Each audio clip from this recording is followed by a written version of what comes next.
What's up, everybody? Sudeep Tumma back here with another NBA draft player breakdown. This time we're looking at Kendall Brown, the Baylor shooting guard, 6'8", 205 pounds. It's been an interesting season for Brown. He's, from an NBA draft prospect, or I guess side, he was kind of still looking like a lottery pick, potentially outside, probably a first round pick.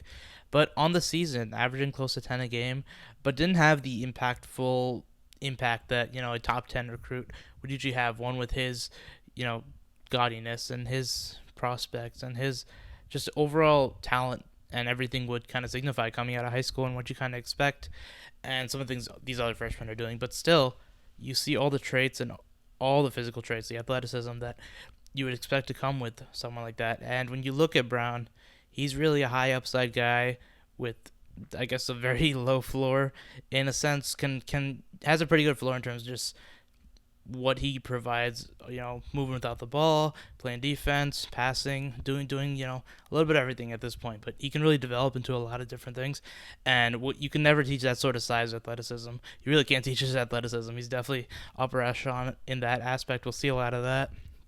But he's an interesting player. He slipped down from, beginning of the season. He's maybe thought of top 5 pick, top 10 for sure. But I still think he's definitely worth a pick, especially for a team that's willing to develop and put in that time. And like I said, Brown does a lot of different things. But, one of the things you'll always see when you talk about that 10-point per game scoring and what he gave to Baylor was how well he moves without the ball. And it really starts with, his backdoor cutting. You'll see a ton of lobs, him moving from that baseline in that dunker spot constantly over there. He does a very good job. He has very incredible instincts. That's something you really note with him. And right here, we'll start out here with Brown over there on that 3-point line. Adam Flagler about to get this ball. And watch Flagler as he grabs the ball and he's about to start driving toward that baseline. Watch Gabe Brown, the Michigan State small forward. Watch as he inches toward Flagler a little bit. And when he does that, he fakes him out a little bit, right? He steps in, and then as Flagler stops, Gabe Brown almost steps back.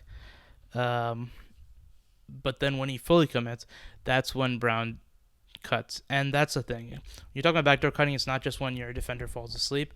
It's timing a lot of times. It's not just when, something kind of opens up. It's really about timing. Is your passer looking? Is your defender falling asleep? All those things come together. So you watch it in full motion, and you can see. So watch, right? Comes there, and then Brown, right there. He feels it immediately and just instinctually moves. That's what I love, and he does it so well. I mean, Flagler does a good job, obviously, drawing in the double team, but this is what you want from a guy, especially when his struggling is outside shooting. But like I said, when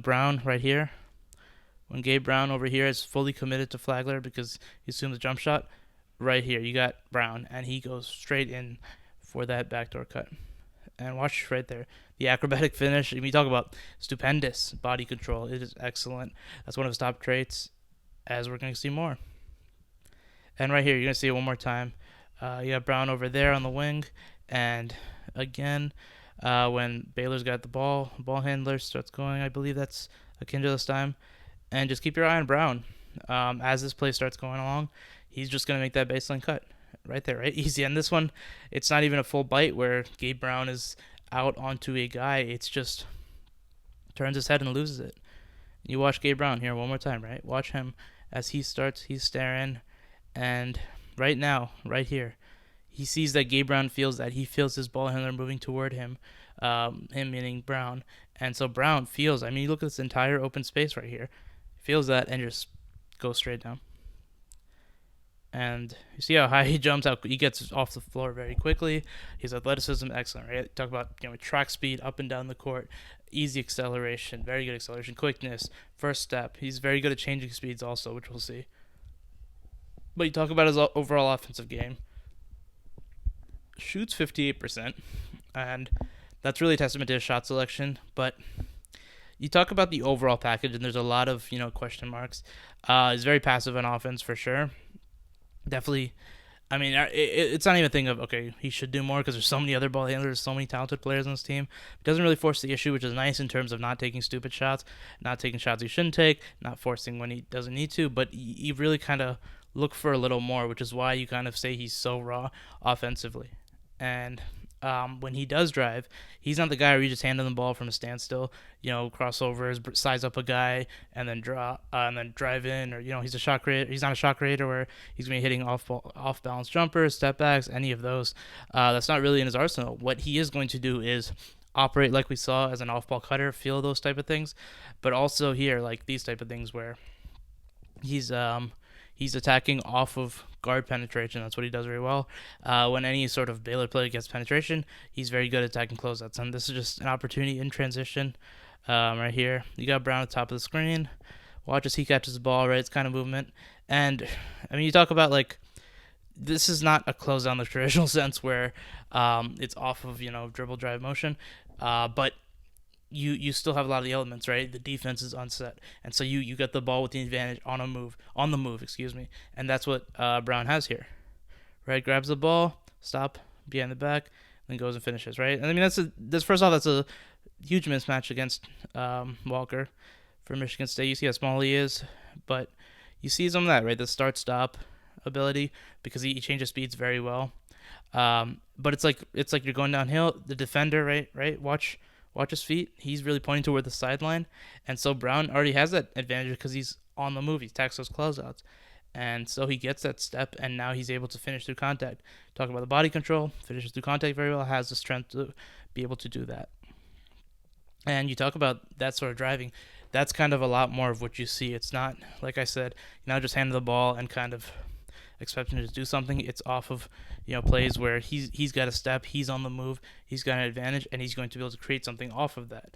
And that's where he is at this point in his career for sure. So again, you see it right here, right? Brown's about to get the ball right here, and off of that he just attacks. His defender, well, rather Brown feels like his defender is not going to be able to keep up, so it doesn't even pump fake here. It just goes and just gets right by him. And you talk about the first step, the quickness, and you talk about Brown. You got all those sorts of things. You got a pretty steady handle on the ball, not elite craftiness or anything, but he gives you that. He's got the Euro steps, some of those moves. Got a little runner floater in the lane. Obviously, there's a lot more to improve and a lot more upside to be had, which is a great thought, and it's gonna make him even better. But right now, it's a lot more raw. It's even as a driver. You talk about him as a slasher. That is absolutely what he is.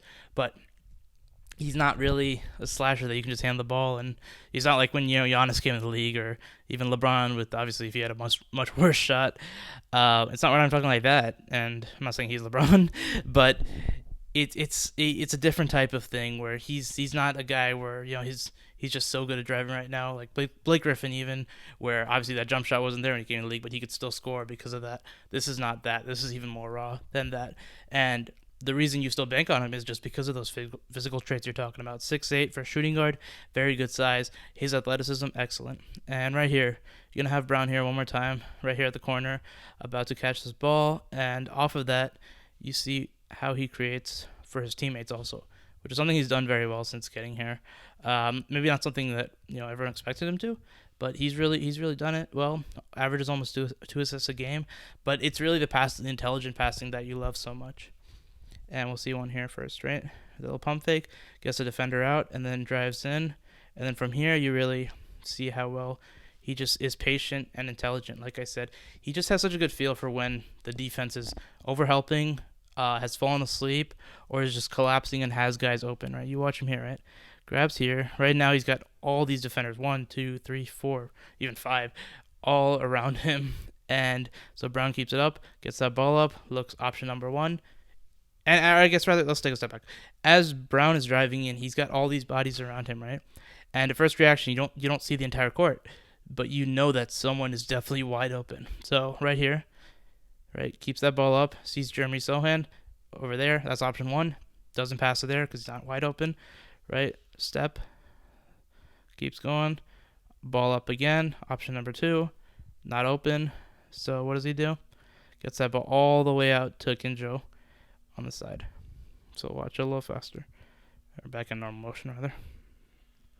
So you got him, has the ball, right? Goes up, 1, 2, and gets the ball out accurately, throws with pretty good velocity, and because of that, 3-pointer easy. And he does that very well. Really impressed with his passing. He does a good job with his eyes.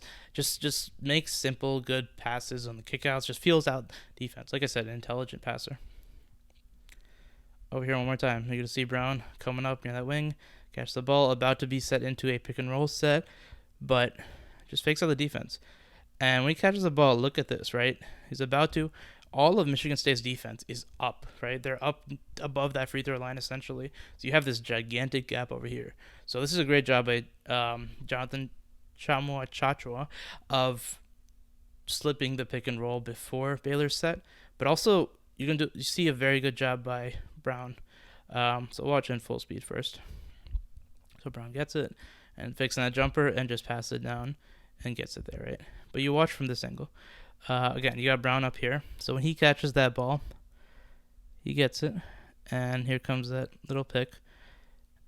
And you watch Brown's eyes. He's holding that defense. All these Michigan State defenders, right? They're not going back. Obviously, that's part of the defense. They're up on their guys, but also you leave those eyes, and maybe those two of those Michigan State defenders take a step back, and that's not easily there. But he's holding them with their eyes above that free throw line, right? So you watch his eyes, he's there, and then at the last second, when that slip comes, then he gets it to him, right? And does an excellent job right there. And here, one more time, you got Brown over there on the wing, grabs the ball off the pass, little pump fake. And here he's closing out. Again, this is what we're talking about, right? Attacking closeouts off of these passes. Sometimes simple. And right here, now he knows he's got it, right? As he's attacking this closeout, right here, he's got 1, 2, 3, 4 defenders that he's all absorbed into it. And these are quick reactions, right? Decisive decision. That's what I love with his passing. So you're going to watch him. He grabs that ball. Just watch him attack, right? Go down. And then they'll just dump off. It's simple. It's subtle. Missed the pass there, but that's not Brown's fault. But it's those type of things that you're really looking for. And like I said, the decisive decision-making was what I really love with this guy. And like I said, he's not an elite, crazy passer where he's going to do, he's going to project like that sort of thing, like J.D. Davison or some other guys in this class. But he is very good and very strong, and that's just another thing to kind of add to his overall package. And we saw little glimpses of the athleticism, but here you just see his speed on full display, right here. So as Baylor gets the ball, watch Brown. Acceleration, burst, out, he just beats everyone. There's no chance of anyone getting it. And you love that. You got the physical traits, but it's also, again, the instincts, when to know after rebound off of defensive movement. He's always, going out there and understanding, but he does not sacrifice that for rebounding. But you'll see he does a very good job in transition, and he doesn't just rely on the physical tools, it's the understanding. That's what you love. And over here, one more time, you got Brown here, and off of this steal, watch him go. But he doesn't beat everyone cleanly this time, right? But even though you saw that burner speed to beat everyone, here he doesn't have that step. But here he's subtle, right? He slows down just enough, gets around, and finishes through contact. Those are some things you love. And it's that sort of, like I said, not always, in a hurry, understanding shot selection, intelligence. So, like I said, he's not giving you the same scoring punch that most freshmen at his pedigree are going to offer. And even Jeremy Sohan, who's a lower recruit on this team, still a very high recruit, another freshman who's able to create his own shot and do more things for this Baylor team. But Brown's not really able to, and a lot of that has to do with perimeter shooting, and it's gotten worse as the season's gone on. Not his shooting, but how teams have adapted to it. You saw in that Michigan State game, or I guess if you saw that game early on, teams were out on him like he's a normal 3-point shooter. And back to this North Carolina game, he was 0 for 4, I believe, from 3, and teams are just daring him to shoot from 3 because there's no fear of him, knocking. You're gambling the fact that he's going to miss it. And it's a pretty good gamble.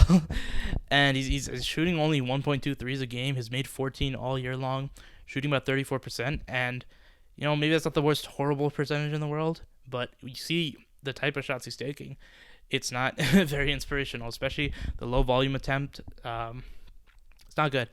And it hurts a lot of his other aspects of his game, but he's obviously able to make up with some of it with the passing, the speed and transition, the handles, and the ability to drive, just the athleticism. But you see it here, you got Brown over there near the basket, and as he floats out, watch him as he grabs it. Watch the hesitation, right? It takes way too long where he's already feeling, okay, should I shoot this? Should I not? I am so unsure, and that's where you know you got a problem. And again, the numbers support it. But watch him, right? This guy. Watch my dude over here. As soon as Brown catches the ball, just keep your eyes on that Iowa State man. As soon as Brown catches it, he does not care. He turns right around to go box out a man. That's what I'm saying. And that's again just they know, and that's a break. Here, one more time. This is again earlier on in the year, so you got a little more of a contest, but even in rhythm, it's just not working. You got Brown over here by the corner. You watch Marcus Bingham over here. As that play develops, watch Bingham. He has to slide into it, so ball goes to Brown. So we'll see that. And Bingham, like I said, Bingham does come back and contest a little bit, but still, it's a clean look off. Right here. And he shoots that in stride, but misses it off. And at times when you just look at that, and obviously I said 14 threes. There are threes that are made. Not everything's missed, but a majority of them are, and it's not great. But when you look at it, it's not the worst mechanics in the world. Could be improved, obviously. But I think it's just reps, practice, repetition, and be able to do that. You got Brown over here on one that he's going to actually hit. And you watch it in stride. Got Brown, gets to that corner, and he just releases it. And watch that. I mean, the feet are squared up, right? He looks straight. His elbow is not completely in line. He's taken out a little bit. I'm not saying that's why he's missing everything, but when you talk about just mechanics and form and you want to figure out what's wrong, you see his elbow right stick out to the right as it looks. And still, he makes it. And like I said, it's not bad. He gets the ball and not super quick or anything, but he doesn't have an elongated release that's just taking forever or something. But reps, practice, repetition, and hopefully he gets to a better stance at the next level. But this is something that really impressed me. You don't see a lot of this throughout all the games, but I like this against the zone. He really showed off a nice mid touch in the mid range. So over here you got Brown, and again, you're talking about the instincts, the ability to move without the ball, right? Right here you got this big gap in the middle, and what does Brown do? He just gets right into the middle, and as he catches that, he feels it. So he gets that ball, and as he's about to catch it, you got this big gap all around him, right? He's got all this space. But watch as he takes that shot. Or watch it in full motion first.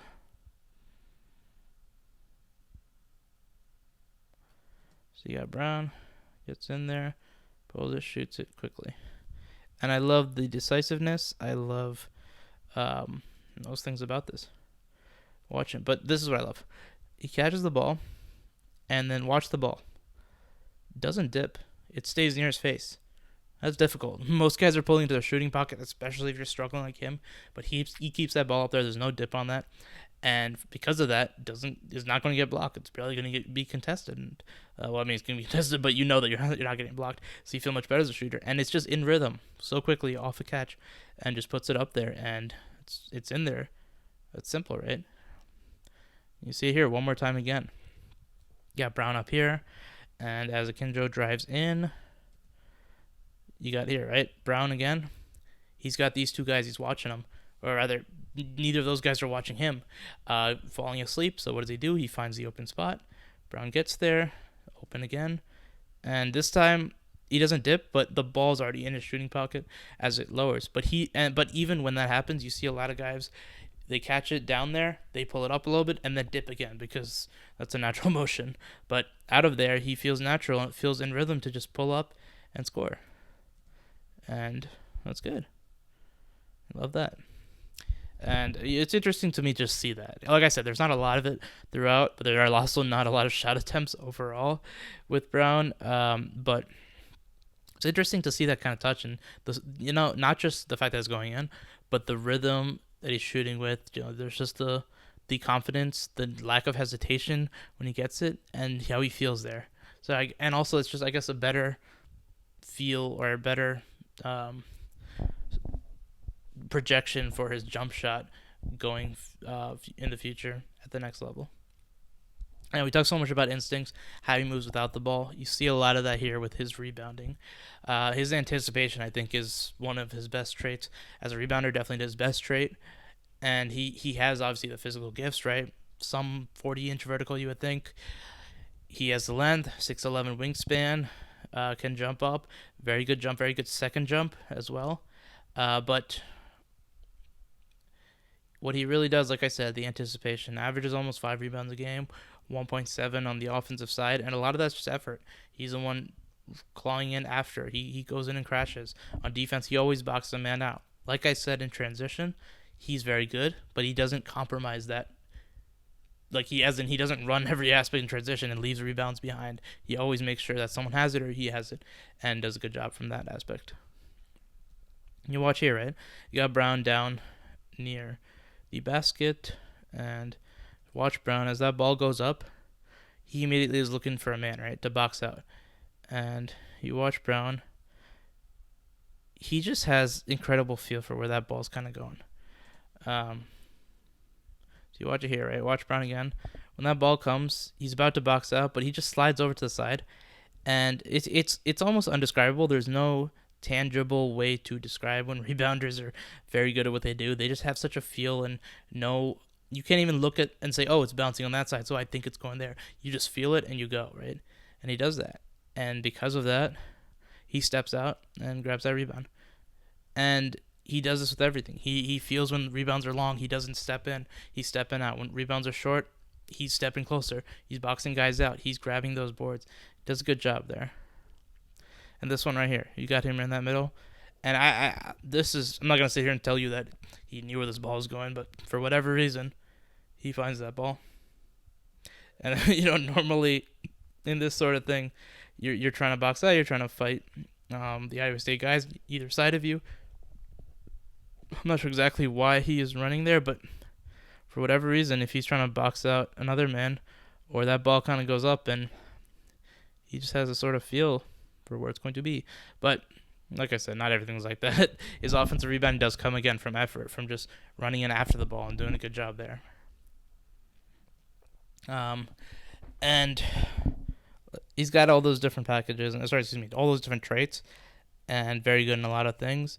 But his defense is an interesting thing because he came in, hyped up as this world-class defender, very good in that aspect, and it's been a little on and off with him, and it's more defensive lapses than it is overall boat and just lack of defensive prowess. But it's definitely up and down. You see flashes where he's able to lock in and be there off ball, on ball, everything. But there's times where he also loses it. And here we're going to see one that's good.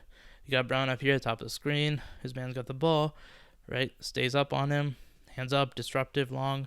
And ball gets out, but he continues to chase him. Keep your eyes on Brown. And even here, right? Like when that ball reverses and gets to the other side. Brown over here, right? He's over here. Again, he still slides over as that weak side, breaks it off, and now he's got all this gap here where he's got to get back to his man, and he does, right? As that skip pass comes, he comes back and contests it. And then over here, one more time, got Brown down here. He's almost fighting for position, keeps his man, but I like the physicality, bumping bodies, sticking with him, making it harder, and then the ball goes up, and his teammate comes and helps him, but ends up being a turnover. Good things there. And over here, you love this one more time. You got Brown right here. He's gonna come in as the help side defender. So as this pick and roll is happening up here, you got Brown. He's in that paint as that help side defender, and when it's coming in, he slides over and perfectly timed. And those are those are things you love. That's when you think, okay, this guy has it, and he's going to be very good. This is the part where you don't like it. Right here, you got Brown up here. That ball is gonna go to his man, and just gets beat cleanly off the dribble. Those are things you don't like. And a lot of times they don't show up as much because Baylor's scheme, the no middle. Obviously, they're letting guys go to the baseline a little more, but you're not just forcing them there. You want to stick with them, especially with this guy and his physical traits and his athleticism. It's taking a step too far, and you see it way too often. Gets in there, and guy scores because of it. it's happening way too fast. The help is not there. So even you are forcing him. It's not like that. You don't want him that get that much of a beat easy. Here, one more time. You got Brown over here. So as that ball gets back to number 11, watch Brown. He's sticking with him and just gets beat cleanly. And because of that, pass comes off, and they get another basket. Here, one last time. Yeah, Brown here, and then watch his man right there.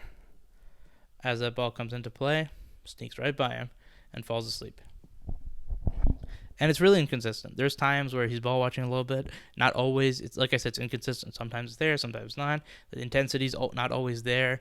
At times he's slow in rotation. Sometimes he's good with his rotations. He's locked in.